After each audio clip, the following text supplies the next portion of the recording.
Welcome back to Slum Media. I'm your host, Thaakir Dawood, and I'm going to be taking you through for the next 10 minutes. We were chatting AFCON earlier on, but right now we're saving the best for last. We're coming back home and we're chatting all things rugby.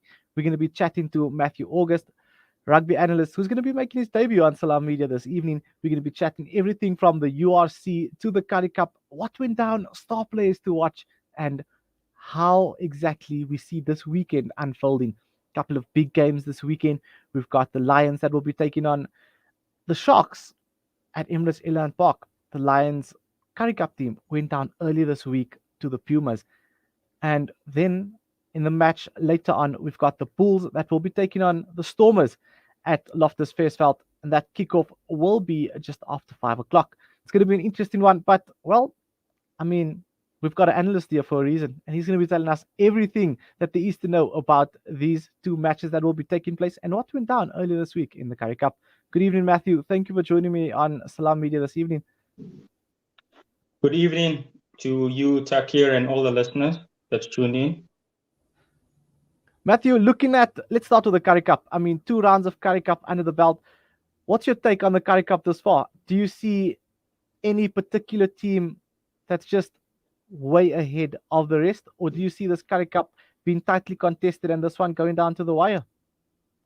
Yes, I see this Currie Cup going down to the wire. I mean, the Bulls and Western Province has had a very good start. The Bulls are looking very strong. They could potentially be champions at the end of this campaign.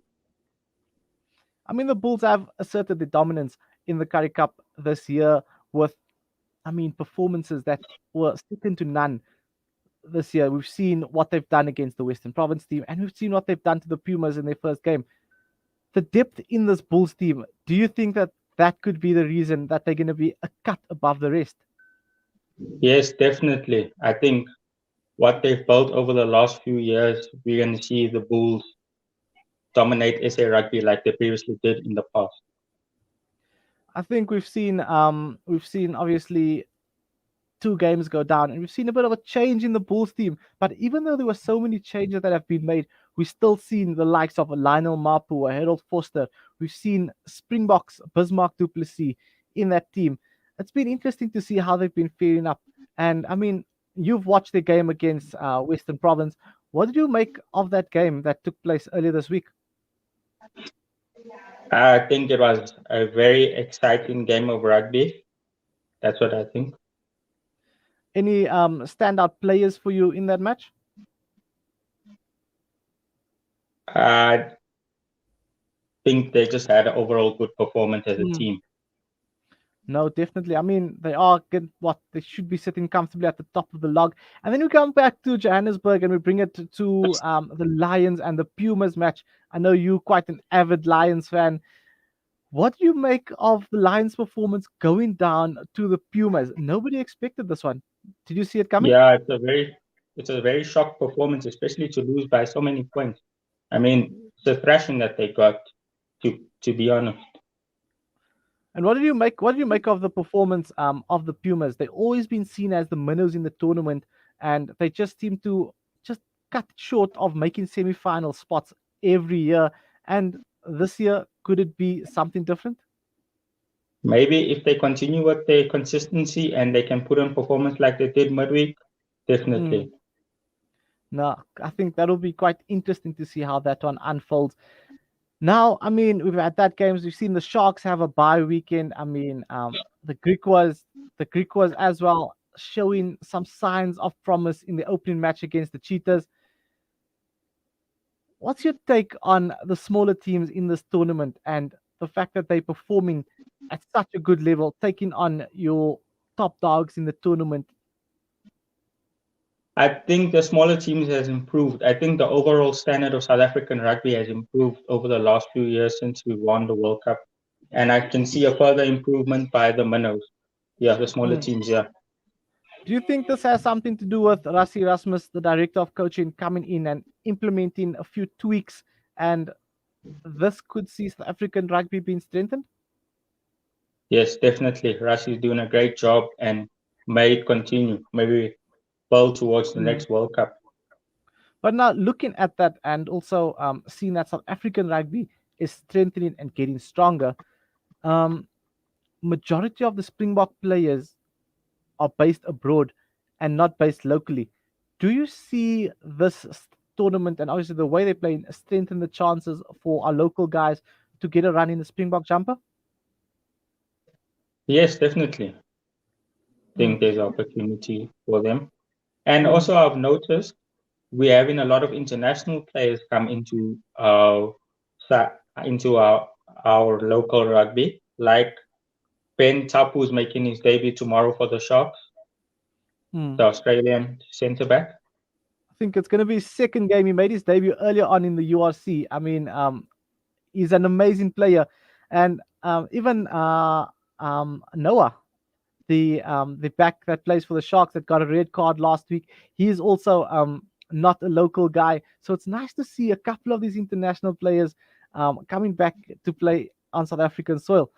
Matthew, now we look forward to URC tomorrow. It is, let's say, URC basically takes the place of what Super Rugby used to be, the premier competition in South Africa, one that everybody wants to play in. The Lions take on the Sharks. What do you see? How do you see this one unfolding tomorrow at Ellis Park? The Sharks are definitely favourites to win the game, especially how the Lions played midweek in the Currie Cup, and they haven't really been that strong. But they could string a surprise. You never know with the Lions. Yeah, Hmm. they could be very good on the day and beat the Sharks. Yeah, that's how I see it Um, going. what's your final score prediction on that one? Come on, you need to take a chance here. Put your money on one of these teams. I see the Lions winning it closely by about 5 to 2 points, Hmm. 2 to 5 Well, I points. Sorry. mean, you're Yeah. the analyst here. So let's see. 5 to 2 points. Matthew August has Yeah. predicted this one. And now we're going to take it over to Pretoria, the opposite side of the XK. And let's see. The North The but Bulls will South be. Derby. Sorry. You see, you've got it lined up. The analyst.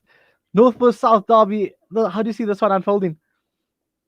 I see it being a very close game, and I see the Bulls also maybe take getting over the line by like 2 to 5 points again. But Mm. I noticed something interesting with the Stormers. They go in with the co-captains here, Steven Kitsov and Salman Morat. Yeah. How do you think this co-captaincy thing works out for South African teams? And I know many teams in the past, and also New Zealand teams especially, would have the co-captaincy role where one of the co-captains would be a forward and the other one would be a backline player. However, in the Stormers team, we see both is in the forward pack. How exactly does this co-captaincy work? I think there's room for it until you find a stable captain. But I always believe it's better Mm, to have one leader because how are they going to do they juggle the pack as a co-captain? Yeah, mm. it's a No, tricky that's very, one. very true. Mm. And looking at this match, kickoff time tomorrow, we do know that the Stormers aren't always um, bringing it to the party when it comes to altitude, and the Mm. Bulls will be looking to take advantage of that. What's your prediction on this match? Anything you're looking out for? Any forwards you're looking out for? Any backline players, or anything in specific that you've seen both teams do that you're looking for them to implement tomorrow? I see the Bulls will be giving teenage flanker Reinhard Ludwig his URC debut. So maybe Mm, some youth will spark the game, and that's an interesting player. I mean, youth players playing in these tournaments, there's always mm. No, they definitely, always there's spark the always game. room Yeah. here. And also, it's pretty exciting that there's some spectators back in our rugby. Mm. It could at least have some atmosphere with those 2,000 spectators that's going to be in attendance for the game. What do you make of it? I mean, have you went to go see any games yet by yourself? Did you go see any games since spectators have been allowed back into the stadiums? No, not yet, but I would like to go back to the stadium just to get the vibe and feel how it Mm. feels to have the fierce back in the stadium, especially for rugby games. The atmospheres are brilliant, especially at Loftus. Can be a very great atmosphere here. It's going to be interesting to see how things do unfold once the stadiums are back to full capacity. But Yeah. Matthew, thanks for your time and your insight this evening. It was great having you on the show. We look forward to chatting to you real soon. for now, we're gonna have to wrap it up and call it a weekend, and let some of us go get our weekend started. Thank you Cool. so much, Thank you Matthew. Really for giving appreciate it. me time on your show, and thanks to the listeners for tuning in. Cheers, guys. Always a pleasure. That was Matthew August, rugby analyst, giving us a bit of a breakdown on what's happening in the rugby side of things. Tomorrow we do have the Bulls taking on the Stormers, while the Lions entertain the Sharks at Emirates Airline Park.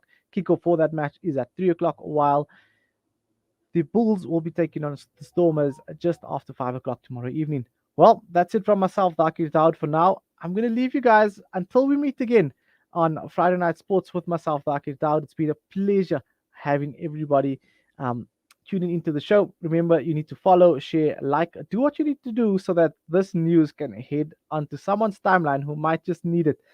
That's it from myself, Thaakir Dawood. Until we meet again.